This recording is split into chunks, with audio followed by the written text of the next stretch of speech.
Comment les choses de tous les jours sont faites. Exemple, comment on fabrique ces boîtes à crayons. Tu sais qui sont toutes ciel. Ou encore du chewing-gum. Est-ce que tu sais vraiment ce qu'il y a à l'intérieur? Bref, on est parti les amis pour apprendre pas mal de choses dans cette vidéo. Installe-toi bien et je te souhaite un bon visionnage. Voici les amis comment on fait du coup des craies directement. Donc il fait fondre, j'ai l'impression, une sorte de bougie, d'huile. Il met une petite couleur et là il met à la... Ah ouais. Ça a l'air d'être simple, mais là on va voir qu'est-ce que ça représente quand c'est en très grande quantité. Tu sais les crayons qu'on utilisait en cours pour dessiner un petit peu sur le sol ou quoi, ou encore des crayons plus un petit peu pour... Moi par exemple, quand j'ai appris à dessiner, j'ai commencé avec ceux-là. Comment ça s'appelle? Les Crayolas je crois. Les Crayolas ma gueule. Le slime de Jean-Fils. Du slime. Pour cela il me faut... Vas-y explique-moi frérot. J'ai pris rose et violet parce que je kiffe. Je les ouvre. Ok. Donc là c'est quoi ça? Saladier. Waouh, c'est... Mais c'est pas déjà du slime ça? Je vide complètement les pots de colle à l'intérieur. Ah non, c'est de la colle pardon, c'est de la colle. Ok. Ça c'est de la colle à paillettes. Ok. Comme ceci. Ce C'est qu'il faut stylé. ajouter, c'est le liquide magique de Elmer's. Hop là, c'est parti. D'accord. C'est pour que la colle ne colle plus. Je pense que c'est quelque chose comme ça. Transformé en slime dans quelques instants. Il suffit juste que je touille. Oh il a pas peur. Ah il a pas peur. Ok. Parfait les gars. Regardez. Ah Oh, c'est ouais. tellement satisfaisant les gars. Oh là là, regardez. Ah ouais, il est vénère. Il a géré. Une fois, je voulais en faire. Je me suis loupé dans les portions. Bref, c'était moche. Celui qu'il a fait, il est vraiment sympa. Comment le papier que nous utilisons chaque jour est-il fabriqué?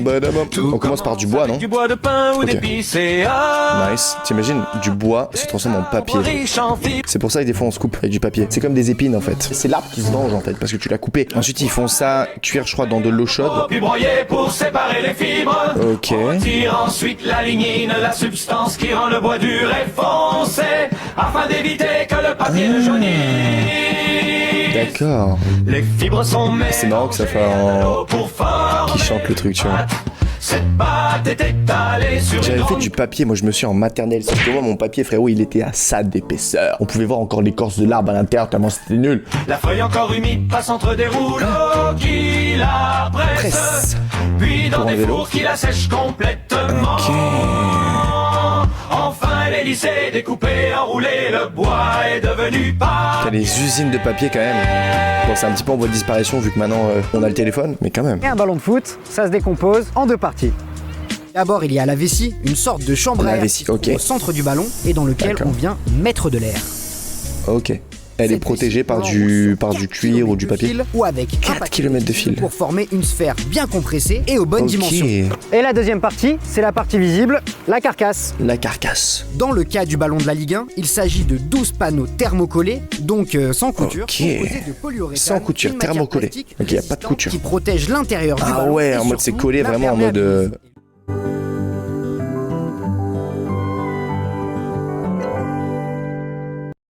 Et le hyper fort. polyuréthane, il a un autre avantage. Il permet une trajectoire de vol plus régulière et beaucoup plus précise qu'avec les ballons fabriqués en cuir, beaucoup plus poreux. D'accord. Puis il y a les rainures, qui apportent de l'aérodynamisme et qui permettent au ballon d'atteindre les 130 km/h. Ouais, ok, c'est vrai que les rainures et tout, il y a plein de différents ballons avec des rainures un petit peu différentes et très souvent j'ai remarqué que les ballons qui n'ont pas de rainures, eh bien quand tu tires avec hyper fort, ils font viou, viou, ils vont jamais genre tout droit où tu veux tirer. Ça c'est pour faire quoi? Des bougies, des médicaments, oh, des bouteilles. D'accord. Savez-vous comment on fabrique une boule de pétanque? Non. Il nous faut 2 lopins pour une boule. On Ok. définit le poids à cette étape-là. En fonction de la longueur que l'on coupe, on a un certain grammage et c'est le poids de la boule qu'on définit. On fait chauffer le La lopin boule. couleur rouge qui est aux alentours de 1000 degrés. Ah ouais, comme il a On pété. l'écrase en disque, on va l'emboutir Ah ouais, d'accord. en coquille. On va ensuite assembler. La quantité qu'il y a, frère. On a 2 Ça doit coquilles cramer. qui sont complètement brutes. Mais y a rien dedans? Et Je croyais que on a c'était... un joint qui n'est pas bon. On voit, on a plus un œuf avec une bavure que Ah ouais, qu'une ouais, boule. ouais. Donc on va préparer la bordure pour que les 2 coquilles puissent bien Ouais, se là c'est marier. pas parfait encore. On va envoyer dans la champrenneuse. Wow, il met les mains et tout, moi Dans j'aurais la peur un peu. champrenneuse, on a une petite étape. On le voit délicatement avec des petits outils. On va préparer le chanfrein. Ah, ça coupe nickel quoi, ça coupe nickel la Et boule. quand on accole les 2 boules, C'est on a parfait. du coup une position qui est parfaite. Et on a une petite bavure, enfin un petit trou à l'intérieur qui nous permet de charger avec du fil pour la soudure. Il met quoi dans la boule? Ça reste vide? En vrai, c'est normal que ça reste vide, sinon ça serait beaucoup trop lourd. Ah oui, aussi, vous savez que vous êtes 72% à regarder mes vidéos et ne pas être abonné, les gars. C'est énorme! Abonne-toi en activant la cloche, comme cette dernière personne qui vient de le faire. Ce stylo est le plus vendu. Le Bic Cristal nécessite presque 2 semaines de travail. Et ça commence par la fabrication 2 de la bille qui va durer 9 jours. Pour la concevoir, on va 9 jours chauffer de la poudre de carbure de tungstène. Après ça, la bille est polie pour être aussi résistante que du diamant et mesurer au final seulement 1 mm de diamètre, soit un grain de sable. Maintenant, il faut fabriquer la pointe, le support de pointe et y installer la bille. Mais ça, on ne peut pas vous le montrer car Bic garde ça secret. Secret industriel. Ah non. Doit être aussi visqueuse ça que se fait lumière. pas. On l'injecte ensuite dans des cartouches en plastique qui peuvent contenir 40 centigrammes. T'as déjà eu toi un stylo en bic qui a pété dans ta trousse et ta trousse elle change de couleur, t'es en mode comment ça ma trousse elle était blanche maintenant elle est toute bleue. C'est grâce à ça que tu peux savoir l'ancienneté d'une trousse. Faites attention à ces petits bâtonnets volants qui jaillissent de la machine. Elles sont balancées hyper vite les knackis frérot. Préférés. Coupez ces choses ressemblant à des muscles uniformément et versez-les dans un... Les knackis normalement du coup c'est de la viande. Ensuite, c'est un mix de viande, de récupération de viande. On va dire c'est pas la meilleure viande en termes de qualité. Chacun. Qu'est-ce qu'ils sont en train de mettre comme couleur là-haut? Que la surface de la farce. Ils ont mis une coloration pour que je sois plus rouge, qu'on ait plus envie La d'acheter. pâte de viande mélangée. Bon de mythomane bah. Hein? Puis le film plastique sera installé à la sortie de la viande. Ça a l'air d'être pas bon, pas vous mentir. Processus de remplissage. Car les saucisses Bon ça c'est stylé ça. à ce stade. Ça c'est stylé de ouf. À ce moment-là, les ouvriers les enverront également dans le fumoir. Wow, la quantité de saucisses frérot. Ils utilisent de l'eau froide pour les refroidir et les insèrent dans la machine pour achever le travail. De l'eau froide et après ils remettent à l'intérieur frère. Transformé en cette délicieuse Pour enlever en fait le plastique directement. miam. Il y en a des fois elles se loupent hein. Je pense qu'elles sont jetées. Les coulisses de vitre. Oh là là. Voici comment une vitre elle descend frérot. Ah ouais. D'accord. C'est-à-dire que si ta vitre est descendue et tu te prends genre une collision, ben ta vitre elle est pétée. C'est carrément incroyable mec. 25 000 mètres cubes d'eau sortent tous les jours de ce tuyau qui alimente Paris en eau potable. Oh le débit de fou. Chaque jour en France, on a besoin de 10,2 milliards de litres d'eau potable. Mais alors comment Dans toute on la produit France. autant Ok. Eh bien, il y a 3 grandes étapes. La première, Punaise. l'eau passe au charbon actif. Les molécules Ok pour la nettoyer. chimiques sont attirées Voilà. par le charbon comme un aimant. Elle reste D'accord. donc au fond du bassin avec lui. Mais de nombreuses microparticules peuvent passer à travers. Donc il faut encore la filtrer grâce à ces petites pailles. L'eau passe par une ultrafiltration membranaire. Des sortes de mini spaghettis dotés de Ok, parce que c'est vrai que la France, les amis, on a la chance que l'eau soit potable. micromètres de C'est quand même une diamètre. dinguerie quand on y pense, tu vois Tout le celui-là. reste des micro-organismes. C'est très rare les pays où l'eau est potable. Je vais aux États-Unis, c'est pas potable. À Dubaï, l'eau elle est pas Après potable. l'ultrafiltration, l'eau passe par une étape supplémentaire. La chloration. L'eau est chlorée chloration. très légèrement, afin d'éviter l'apparition de futures bactéries dans le réseau de distribution. Ok, donc là, le Comme ça, chlore même si c'est. elle passe par des Bon, c'est canalisations, en elle petite reste quantité hein, propre qu'ils mettent du jusqu'à chlore, pas comme dans la piscine. Et d'ailleurs, ne vous inquiétez pas. L'eau de la piscine on n'est pas parle de 0,2 potable. Ah, voilà. ou 0,3 mg par litre. Maintenant qu'on sait comment. Donc c'est on prend tranquille l'eau pour le potable, corps, vraiment. C'est important de le vérifier. Ok, Et après sujet ils sur testent et notre ensuite ça chaîne part. Punaise, mec, t'imagines 10 milliards de litres par jour. Papier toilette. Sais-tu comment on fabrique du papier toilette? L'arbre. On coupe les arbres. J'ai vu la vidéo avant. Hein. Et là on coupe le PQ. C'est la machine qui coupe le PQ. L'emballage, lui, c'est lequel? C'est le Lotus XXL, les amis. Lotus XXL, toi-même tu sais, frérot. Ensuite, ça part. Hey, si tu veux acheter beaucoup moins de PQ dans ta vie, installe un bidet chez toi. Comme ça, tu te rinces bien et t'as besoin de quoi? De 2-3 trucs de PQ, ça suffit. Depuis que je suis à Dubaï, les amis, je dépense tellement moins de PQ pour me torcher. Parce qu'en fait, je m'essuie d'abord avec de l'eau. Aujourd'hui, on occupe nos petits mioches avec une recette de pâte à modeler sans cuisson et avec elle est des stylée, ingrédients ça. qu'on trouvera facilement dans notre cuisine. Vous aurez besoin Ok. de farine, de maïzena, de sel, d'huile, d'eau. C'est quoi la et de maïzena? colorant, c'est optionnel mais c'est plus fun. On Je connais commence pas. par mélanger tous les ingrédients secs. Je vous ai mis le dosage de chaque ingrédient. Moi, c'est vrai que la pâte à modeler, j'étais addict à l'odeur et je te jure que des fois, je voulais même en manger. Sauf qu'en fait, ils mettent un truc spécial pour que les enfants ne le mangent pas. C'est-à-dire que tu le mets dans la bouche, c'est dégueulasse. Tu fais On mélange à nouveau avant Là, d'ajouter est-ce que du l'huile. coup, si Et c'est dernier naturel point, on dans la mélange cuisine, encore. est-ce que ça veut dire que C'est à vous de voir. tu peux la Selon les manger quand farines, même? Ça peut coller encore, alors n'hésitez pas à en ajouter un petit peu. J'ai séparé la pâte en 4 pour ajouter le colorant. Ah ouais, clean.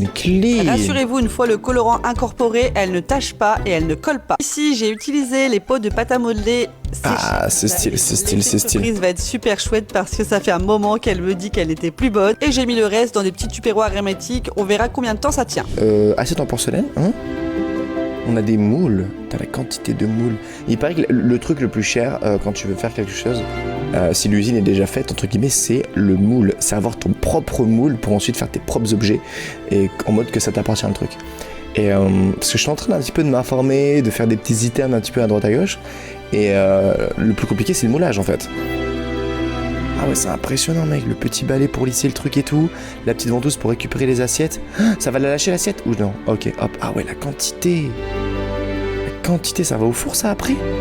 10 heures à 980 degrés, frérot. D'accord.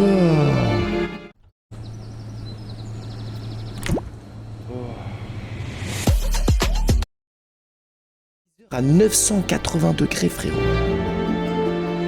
D'accord. Il les lave, il les dégourdit et tout. Là, c'est vraiment des belles assiettes, celle-là. Vraiment.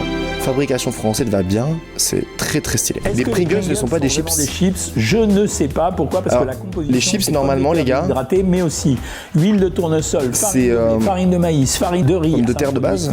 Ultra transformé. Sur le plan des valeurs caloriques, on trouve à peu près les mêmes équivalences qu'avec les chips traditionnels. 517 calories. C'est beaucoup pour un paquet. 100 de matière grasse, c'est un peu moins gras, mais avec du sel en grande quantité, 1,2 g, des protéines, mais on s'en fiche. Finalement, il y en a tellement peu que ça ne compte pas. Le problème des Pringles, c'est que c'est un produit ultra transformé. On a envie de les croquer parce que c'est craquant, c'est salé, ça donne envie d'être mangé. C'est un produit de grignotage moyennement intéressant. Ok, bon. Tu veux savoir comment on fait des crocs? Regarde, il a mis genre des billes de plastique, frérot, et boum! Une machine peut presser jusqu'à 5 paires en même temps. Et ensuite, voilà, il ne reste plus qu'à les récolter. Je veux la même machine chez moi, s'il vous plaît. Et les vendre 150 € chez Nike. Oh là là là, what the fuck, mec. C'est le bonbon le plus dur du monde et il peut te casser les dents. La boule de mammouth a été créée dans les années 80. Sa fabrication part de son... Ah ouais, mais tu sais que vraiment, quand t'arrives au centre, t'es un big boss. Et souvent, à ce moment-là, ta langue est en sang. J'avais fait un short, je sais pas si vous l'avez vu, où j'étais en mode combien de coups de langue il faut pour arriver au centre de la boule de mammouth. Ma langue, elle était pas bien à la fin, je vais pas vous mentir. Centre, un chewing-gum. Pour le préparer, une gomme est mélangée avec de la résine en poudre, un épaississant, un conservateur et de l'huile. Puis elle est cuite à la vapeur à 150 degrés. 150 degrés pendant 4 heures. Le lendemain, une fois refroidie, la quantité qu'il y a là. Du sirop de maïs, du sucre et des arômes. La pâte passe dans une extrudeuse pour former des tubes qui sont ensuite transformés en boules. Puis les fabricants préparent un mélange chaud de sucre, de sirop de maïs, d'eau, de colorant et d'arômes. C'est mauvais quoi. C'est mauvais. Mélange dans une tube d'enrobage, puis séché pendant environ 20 minutes sous de l'air chaud. Cette opération est répétée une dizaine de fois avec différentes couleurs et saveurs. C'est pour ça que ça coûte cher aussi, tu sais. Environ 4 jours pour former une boule de mammouth. Après, le bonbon, il est vraiment stylé, tu vois. C'est un bonbon vraiment complexe, t'as le chewing-gum au milieu, t'as différents goûts, plus t'arrives en profondeur. Mais c'est surtout ces couches qui rendent la boule de mammouth impossible à finir et extrêmement dure. Impossible à finir, certes, mais du coup, c'est aussi un bonbon dégueulasse. Quand tu commences, très souvent, tu le mettais où quand t'étais jeune? Dans ta poche, dans ta trousse, pour pas te faire capter par la maîtresse. En vrai de vrai, niveau hygiène, quand t'es gosse, c'est vraiment pas ouf. Chamallow maison. Ça va pas ou quoi là? Non, parce qu'on peut les faire maison et c'est franchement meilleur. Next. Ok. C'est quoi du coup ce qu'il faut mettre? Je sais pas du coup. Bon, on va voir le résultat les gars. Ouh, déjà c'est joli là. Ouh, là déjà c'est vénère. Petite couleur en plus. Ah ouais. Ah non mais attends, mais il faut être professionnel hein. Faut être un pro. Ah ouais, mais quoi? J'avoue qu'ils ont l'air d'être vraiment... Oh mec, ils ont l'air d'être incroyables. Ah ouais, d'accord. Ouais, et franchement, ils ont l'air d'être meilleurs parce que ça se voit qu'ils sont frais. Ils sont pas restés dans un sac pendant 2-3 semaines. Ah, tu m'as donné envie là. Mais malheureusement, c'est que je suis vraiment éclaté en cuisine. On dirait vraiment de la merde. J'espère que vous avez kiffé cette vidéo, que vous en avez appris pas mal du coup sur les fabrications. Moi les crocs ça m'a surpris hein. Tu mets du plastique, pouf, avec la chaleur ça pète. Moi aussi j'ai te faire péter un truc, pouf. C'est ta prochaine vidéo.